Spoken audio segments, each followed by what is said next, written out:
থাকে সেই 100 সন্তান ইনকিলাবের কর্মীরা। ইনকিলাব মঞ্চের অন্তত একটা কর্মীও বেঁচে থাকতে খুনি ফ্যাসিস্ট গণহত্যাকারী আওয়ামী লীগের পুনর্বাসন চলবে না। বন্ধুরা আমার, একটা কথা মনে করিয়ে দিতে চাই, এইখানে এমন বোন এসেছেন যার স্বামীকে পিলখানায় খুনি আওয়ামী লীগের তাপসের গাড়িতে তুলে তারপরে আগুন চালিয়ে দেওয়া হয়েছে। সাপ্লাই আহারে পিলখানায় তো নাম কাওয়াস্তে একটা কমিশন হয়েছে।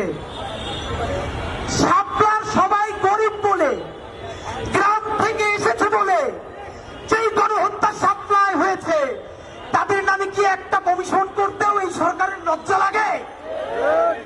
যদি লজ্জা লাগে তাহলে এই গরিব হুজুর তাদের রক্তের মধ্য দিয়ে এই সরকারে আপনার থাকতে লজ্জা লাগে না? বন্ধুরা আমার, বিএনপিকে বলতে চাই, আপনাদের হাতে ধরি, পায়ে ধরি, শহীদ জিয়ার বিএনপিকে দিল্লির দাস হতে দিব না।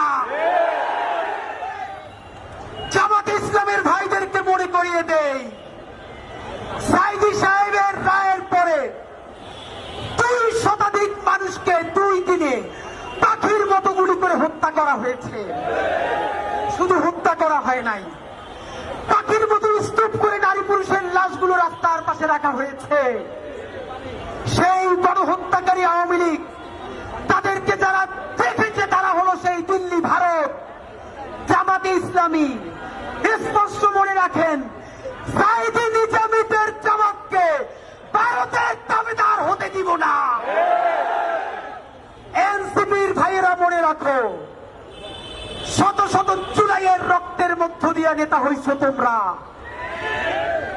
যদি এই জুলাইকে বেঁচে দিয়া দিল্লির দাসত্ব করে ক্ষমতায় আসতে চাও, হাসিনার চেয়েও ভয়ানক পরিণতি হবে।